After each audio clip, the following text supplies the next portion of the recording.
¿Cómo está la actividad económica y cuáles son las proyecciones que se realizan para el segundo semestre de este año? De esto vamos a conversar con Maximiliano Ramírez. Él forma parte de la consultora suramericana Visión y nos trae los resultados de este informe que elaboró el INDEC.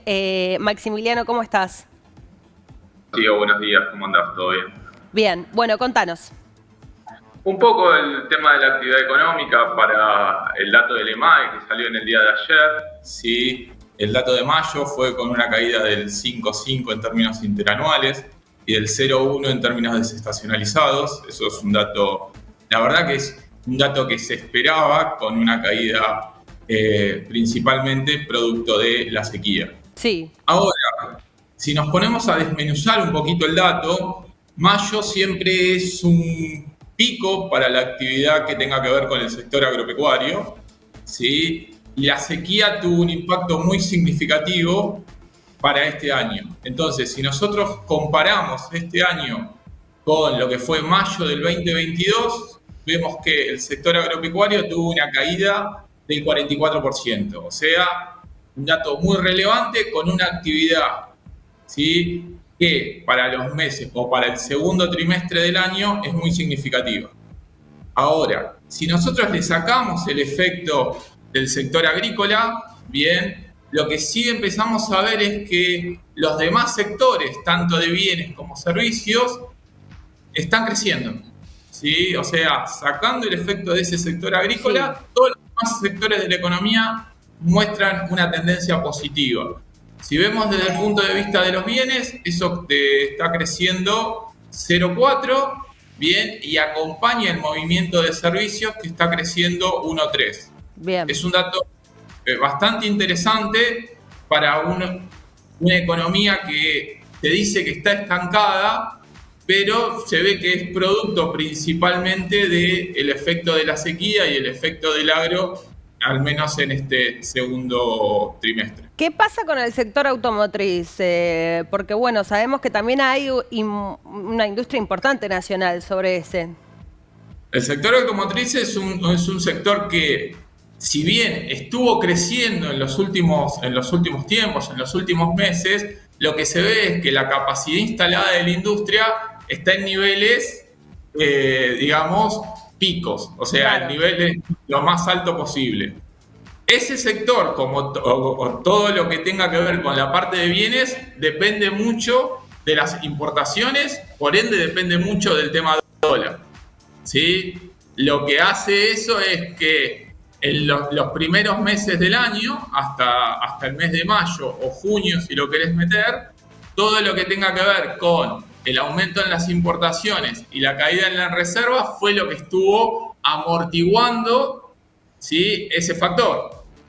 Ahora, lo que tenemos que ver es de acá hacia adelante cómo va a ser el tema de los dólares, ¿sí?, como para ver qué va a pasar con la actividad, particularmente con el sector automotriz. Bueno, se viene planteando un poco eso, ¿no, Maxi? Sobre todo desde el sector industrial, lo que tiene que ver con el acceso a las divisas para poder, seguir sosteniendo los mismos niveles de productividad, como decías, en un caso paradójico, ¿no? Donde se sigue viendo un consumo, todas estas cifras que nos compartís tal vez no van tan de la mano con las cifras negativas que tiene la economía, ¿no? Como por ejemplo es la inflación y en definitiva el poder adquisitivo. Hay como un fenómeno ahí que incluso se está analizando mucho.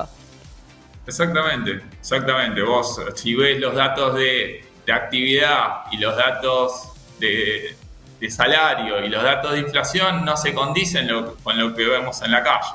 Entonces, esa dinámica de lo que estamos viendo va a depender un poco de qué pase con el arreglo con el FMI, con la posibilidad de conseguir nueva canalización de dólares para lo que resta del año.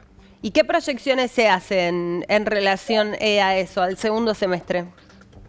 Para la segunda parte del año, lo que estamos viendo particularmente es que la parte de bienes, ¿sí?, que ya te digo, que depende principalmente de dólares, va a mostrar una desaceleración, ¿sí? Lo que vemos es que la parte de servicios, que es el sector más rezagado, principalmente, bien, post pandemia, bien, porque hay actividades que todavía se siguen recuperando, es la que va a seguir traccionando. En ese sentido, no descontamos un escenario, ¿sí?, de caída en el nivel de actividad, pero la profundización de la caída va a depender mucho de la cantidad de dólares que puedas conseguir para este segundo semestre. Claro, es sobre todo lo distintivo de este informe, como decías al inicio, lo que tiene que ver con el agro, ¿no? Más allá de que venimos repasando mucho, es muy complicada la situación ahora, incluso, ya lo que tiene que ver con el consumo diario, ¿no? Que de qué va a pasar, por ejemplo, con el precio de la carne cuando se recupere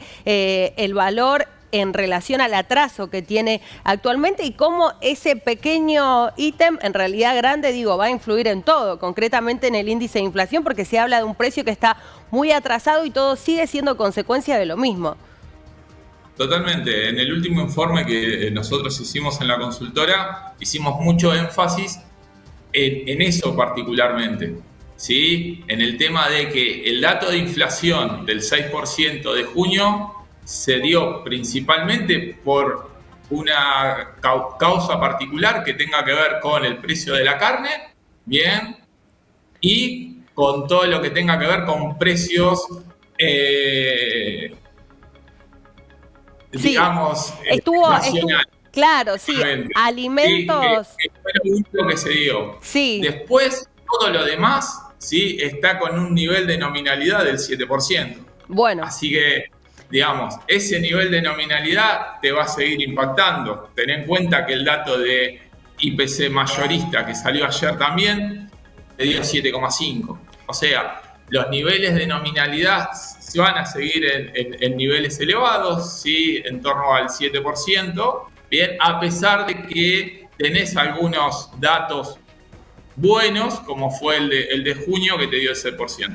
Bueno, en relación al índice de este mes de julio, ya se hablan también, Maxi, como decías, de los factores que pueden colocarlo por encima de la última cifra, que fue un 6%. Por un lado, todo lo que tiene que ver con servicios, ¿no?, con el sector turístico transcurriendo las vacaciones de invierno e incluso, como mencionabas, alimentos, con este factor estacional que se va a dar fuerte también en frutas y verduras, y veremos también qué pasa con el aumento que tuvo el dólar blue. Recordemos que hasta la semana pasada, si bien estaba alrededor de los 500 pesos, llegó a superar los 520 y vamos a ver si eso no se ve y no repercute también en ese índice. ¿Qué ya están haciendo proyecciones ustedes o qué te parece a vos sobre esto que mencionabas? A ver, lo dividimos un poquito por partes. El punto es muy bueno, pero lo dividimos un poquito por partes. Con relación a lo que tenga que ver con el dato de inflación principalmente, seguramente, y va a depender mucho de qué pase con el tema de la carne, que por ahora está tranquila, no se ven grandes movimientos, ¿sí? Esperamos un movimiento bastante similar. Creemos que hoy, que para julio lo que vas a tener es tanto estacionales como regulados, ¿sí?, con incrementos, por ejemplo, en la parte de colegios, bien, te va a pegar y vas a tener un impacto negativo sobre el dato de inflación, y eso te lo va a generar y te lo va a poner por encima del dato de junio, bien. Por el otro lado, todo lo que tenga que ver con la dinámica del tipo de cambio, lo que se ve es que la suba de este 500 a los 520 que estabas hablando, bien, como todo precio, es una corrección de precios relativos. Ten en cuenta que el IPC desde lo que va del año, el acumulado de lo que va del año, se incrementó 51,2%. Los dólares alternativos, ¿sí?, estaban más o menos en 40%. Con esta suba que hubo, bien, están en el nivel del 50%. O sea, lo que hicieron fue reacomodarse a los precios, a todos los precios de la economía, ¿sí? Seguramente va a tener un impacto sobre los precios en general, ¿sí?, y el consumo en general también. Claro, claro, claro.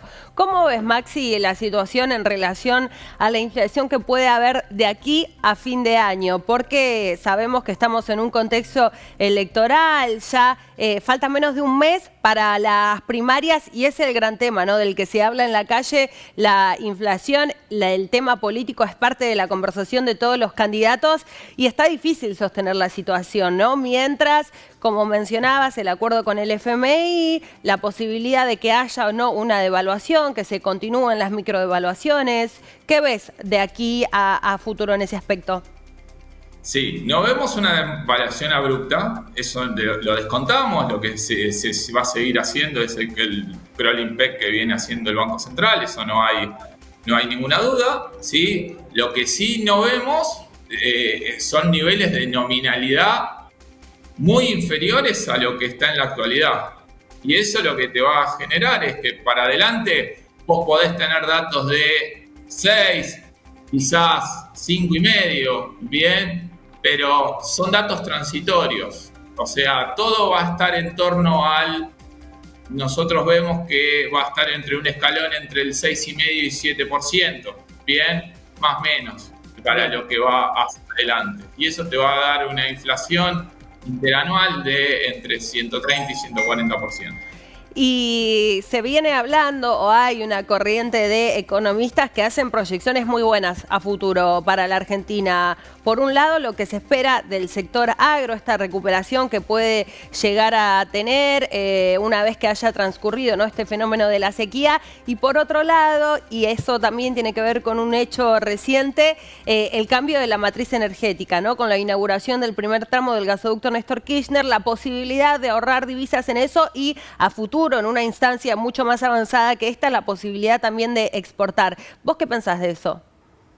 Exactamente, es un dato, o sea, el cambio en la matriz es un punto fundamental, ¿sí?, para el incremento de divisas al país, o sea, que no solamente dependas del campo, ¿sí?, para generar divisas, sino también del sector petrolero, a lo que le sumamos el sector del litio, bien, y el sector automotriz, o sea, cuanto más te diversifiques en esos puntos, es mejor para la generación de dólares y es mejor para el país. Así que es un punto muy relevante para lo que tenga que ver hacia adelante y para el crecimiento de la economía. Mencionaste el acuerdo con el FMI. ¿Qué tanto te parece que la dilatación justamente en la revisión influyó o va a influir en las otras cuestiones económicas, no diarias, como por ejemplo la especulación financiera? A ver, eso lo que te da, la relación con el FMI lo que te da es la tranquilidad que vas a llegar dólares en un momento determinado, el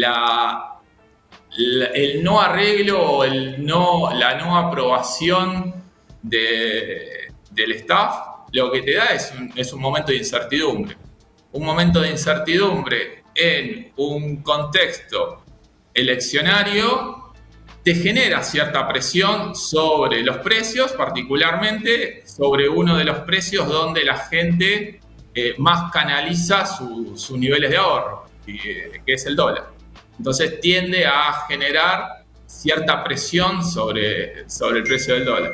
Claro, claro, claro. Sí, es un poco lo que se viene conversando, ¿no? Y también está ese punto puesto en la discusión, que recordemos y reiteramos esta información, ayer el propio FMI confirmó que se están llevando a cabo las negociaciones de forma presencial. ¿Cuánto dinero se gira y cuánto se puede utilizar para intervenir en el mercado de los dólares financieros? Exactamente, sí. No hay... A ver, sabemos que en julio tenemos que pagar 3.400 millones de dólares, ¿sí? Lo que hay que ver es qué cifra nos van a facilitar y en el mejor de los casos, si nos va a llegar dinero nuevo, digámoslo así, como para poder intervenir o poder tener de libre disponibilidad para que el gobierno tome las decisiones correctas, sí, en el sendero de tranquilizar la economía. El otro gran tema es el déficit fiscal, ¿no? Y sobre eso todavía hay una discusión ahí fuerte, no solamente por el incumplimiento en relación a esa meta, sino también por cómo se va a manejar de aquí a fin de año. Exactamente. Me parece que es el gran tema. Sí. El punto principal ahí es, bueno, dado el nivel de incumplimiento, ¿cuál es el nivel que te van a permitir a partir de ahora poder utilizar y con qué herramientas vas a tener que lograr ese déficit, ¿no?, que puedas establecer? ¿Cómo ves a los candidatos, ¿no?, en relación a las propuestas económicas? Ya hay algunos que hablan de sus propuestas, de las propuestas que tienen para bajar la inflación. Algunos vienen con un poco tal vez de fórmulas mágicas, pero cosas que son difíciles de llevar a cabo. ¿Qué pensás vos de eso? De esa transición que se dé, que en definitiva también va a ser económica, más allá de lo político. Particularmente no hay recetas mágicas, o sea, todo el que propone alguna receta mágica por lo general no termina bien. Seguramente vas a necesitar un plan de estabilización y ese plan de estabilización va a requerir medidas, ¿sí?, que siempre se tienen que tomar teniendo en cuenta que vos las decisiones que tomes, ¿sí?, va a tener un impacto sobre la sociedad. Perfecto. Entonces lo que tienes que buscar es que esas medidas impacte, o sea, lo menos negativa posible para el conjunto de la sociedad. Eso es lo que siempre buscas cuando estás en el gobierno. Maxi, gracias. No, gracias a ustedes. Maximiliano Ramírez, él es parte de la consultora suramericana Visión, dándonos un panorama no solamente en relación a la actividad económica, sino a todos los puntos centrales hoy en este tema. Ya volvemos.